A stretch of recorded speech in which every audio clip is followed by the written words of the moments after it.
और इस वक्त बड़ी खबर आपको बता रहे हैं दिल्ली से, जहां बीजेपी संसदीय बोर्ड की आज बड़ी बैठक। राष्ट्रपति चुनाव में उम्मीदवार के नाम पर होगा मंथन। पार्टी मुख्यालय में करीब शाम 7 बजे शुरू होगी बैठक में प्रधानमंत्री नरेंद्र मोदी भी होंगे शामिल। राष्ट्रपति चुनाव को लेकर 14 सदस्यीय प्रबंधन दल गठित। तो इस वक्त की बड़ी खबर आपको बता रहे हैं। बड़ी खबर आपको बता रहे हैं दिल्ली से, जहां पर बीजेपी की एक बड़ी बैठक होने वाली है। बीजेपी संसदीय बोर्ड की आज बड़ी बैठक होगी। राष्ट्रपति चुनाव में उम्मीदवार के नाम पर होगा मंथन। पार्टी मुख्यालय में करीब शाम 7 बजे शुरू होगी बैठक में प्रधानमंत्री नरेंद्र मोदी भी होंगे शामिल। राष्ट्रपति चुनाव को लेकर 14 सदस्यीय प्रबंधन दल गठित।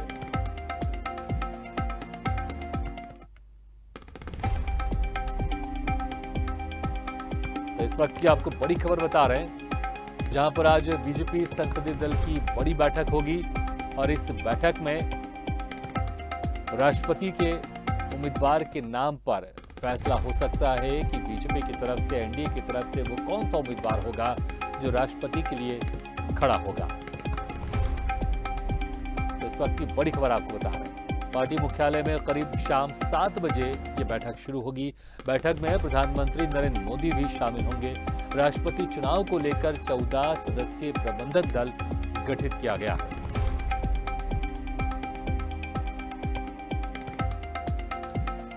इस वक्त की बड़ी खबर आपको बता रहे हैं। इस खबर पर ज्यादा जानकारी के लिए बात करते हैं यूपी एडिटर अखिल सिद्दीकी से। अखिल, आज जिस तरह से बड़ी बैठक होने वाली है, बीजेपी संसदीय दल की बड़ी बैठक होने वाली है और इस बैठक में वो नाम तय होगा जो एनडीए की तरफ से राष्ट्रपति पद का उम्मीदवार होगा। क्या कुछ कयास लगाए जा रहे हैं, वो कौन से नाम हो सकते हैं और किस तरह का समीकरण हो सकता है उस नाम के पीछे?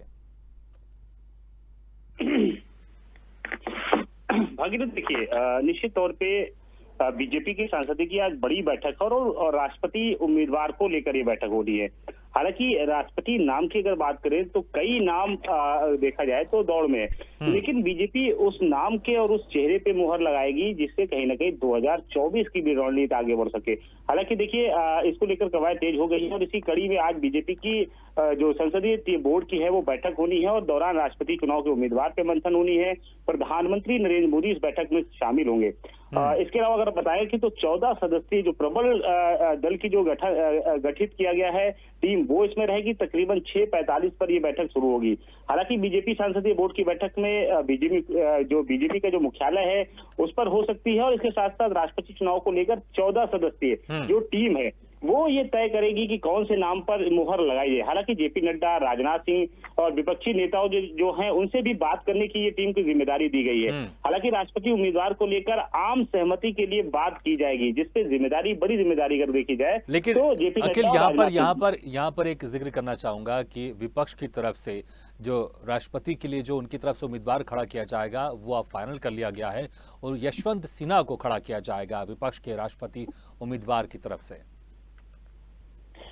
बिल्कुल निश्चित। देखिए, 18 जुलाई को राष्ट्रपति का चुनाव होना है। ऐसे में बीजेपी यशवंत सिन्हा, देखिए यशवंत की अगर हम बात करें तो यशवंत सिन्हा के नाम पर इसलिए मुहर लगाई कि जिससे 2024 फतेह हो सके।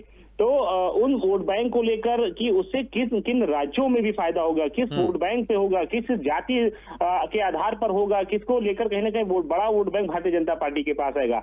तो वो ये भारतीय जनता पार्टी ये भी दिखाएगी। देखिए, जिस तरह राष्ट्रपति, मौजूदा राष्ट्रपति को जब लाया गया था और भी उत्तर प्रदेश से लाया गया था, तो इसका बड़ा फायदा भी उनको मिला। तो ऐसे में अब 18 जुलाई को राष्ट्रपति का चुनाव होना है।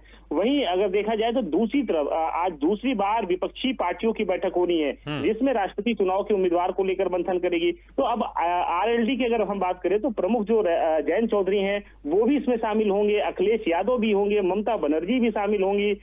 इसके अलावा राष्ट्रीय लोकदल के महासचिव जो है त्रिलोक त्यागी वो भी इसमें शामिल होंगे। पार्लियामेंट के एनेक्सी के जो होनी है विपक्षी पार्टियों की बैठक, वहां की तैयारी पूरी की गई है। शरद पवार को देखिए अध्यक्षता में होगी तकरीबन 2:30 बजे, तो ये बैठक अलग होगी। तो दोनों अलग अलग जो बैठक होगी उसमें बीजेपी चाहती चाहती है कि आम सहमति बन जाए। अब दूसरी तरफ जो विपक्ष के लोग हैं, ममता बनर्जी, अखिलेश यादव, शरद पवार के अध्यक्ष में ये जयंत चौधरी भी रहेंगे, ये बैठक अलग होगी। तो अब कहीं ना कहीं अपनी अपनी पार्टी से दो उम्मीदवार खड़े होंगे। अब निश्चित तौर पर भारतीय जनता पार्टी चाहती है कि सबसे ज्यादा सीटें हमारे पास है, लोग हमारे पास है, तो राष्ट्रपति बनाने में आसान होगा। लेकिन विपक्ष जो है वो पूरी मजबूती से भी चुनाव लड़ेगी और उन चेहरे को भी सामने लाएगी। आम सहमति अगर बात करें विपक्ष की, तो ममता बनर्जी के चेहरे पर कहीं ना कहीं मोहर लगती नजर आएगी इस बैठक में, जो तकरीबन 2:30 बजे होनी है। और उसके बाद बीजेपी की बैठक होगी तकरीबन 6:45 बजे। तो बीजेपी अपने मंथन पर चल रही है कि जिससे कहीं ना कहीं आने वाले 2024 का भी फायदा हो और आने वाली विधानसभा अलग अलग जो राज्यों में चुनाव होने उससे भी फायदा हो। तो उसको लेकर मंथन चिंतन करे, उन नाम को लेकर आगे आई है। अब विपक्ष को भी देखना है कि या ममता बनर्जी को आगे लाती है या किसी और के चेहरे को लाके चुनाव विपक्ष की भूमिका निभाती नजर आएगी विपक्ष। अच्छा, एक संक्षेप में आप जवाब दीजिएगा, क्योंकि अगर जिस तरह से आम सहमति बनाने की कोशिश करेगी बीजेपी, लेकिन आम सहमति नहीं बनती तो चुनाव होगा। और ऐसा जो अगर आंकड़ों की बात करें तो वो आंकड़े थोड़े से ही कम है एनडीए के पास राष्ट्रपति चुनाव में जीत दर्ज करने के लिए। तो जिस तरह से महाराष्ट्र में भी उठापटक हो रही है, 35 विधायक अभी गुजरात में है, तो कहीं ना कहीं उन आंकड़ों की पूर्ति की पहले भी इस तरह की उठापटक हो रही है महाराष्ट्र में। क्योंकि अगर ऐसा लगता है कि अगर 35 विधायक अगर इधर आ जाते हैं तो जो वोटों का जो समीकरण है राष्ट्रपति चुनाव के लिए शायद वो पूरा हो जाएगा। बिल्कुल भागीरथ, एकदम निश्चित तौर पे हो जाएगा। देखिए, मुंबई में जिस तरह, महाराष्ट्र में जिस तरह एमएलसी चुनाव होने, वहां के विधायकों को 25 विधायकों को अलग किया गया है। तो निश्चित तौर पे हर राज्य में शरद पवार देखिए कहीं ना कहीं दिल्ली में है और वो बैठक करने जा रहे हैं। अगर आम सहमति बनती है तो चुनाव नहीं होगा, और अगर चुनाव हुआ, अगर निश्चित तौर पे आम सहमति नहीं बनेगी तो चुनाव होना तय हो गया है, हो जाएगा। तो निश्चित तौर पे बीजेपी भी चाहती है कि आम सहमति बन जाए, लेकिन बहुत हद तक ये देखा भी जा रहा है कि कहीं ना कहीं आम सहमति बन जाएगी और राष्ट्रपति चुनाव को लेकर कहीं ना कहीं आम सहमति बनती भी नजर आ रही है। लेकिन अगर शरद पवार पूरी तरीके से ताकत अगर लगाते हो, ममता बनर्जी लगाती है और विपक्ष एकजुट हो जाता है, तो कहीं ना कहीं चुनाव कराना पड़ेगा, जिससे कहीं ना कहीं अलग अलग पार्टियां अपने अपने प्रत्याशियों के साथ कहीं ना कहीं चुनाव मैदान में होगी। बिल्कुल अखिल, बहुत बहुत शुक्रिया इस तमाम जानकारी के लिए। तो बीजेपी की आज बड़ी बैठक होने वाली है, संसदीय दल की बैठक होगी और इस बैठक में राष्ट्रपति उम्मीदवार पर चर्चा होगी। वो कौन से नाम होंगे उस पर चर्चा होगी और ऐसा माना जा रहा है कि इस बैठक के बाद वो नाम भी फाइनल हो जाएगा जो कि बीजेपी की तरफ से, एनडीए की तरफ से जो राष्ट्रपति पद के लिए खड़ा होगा।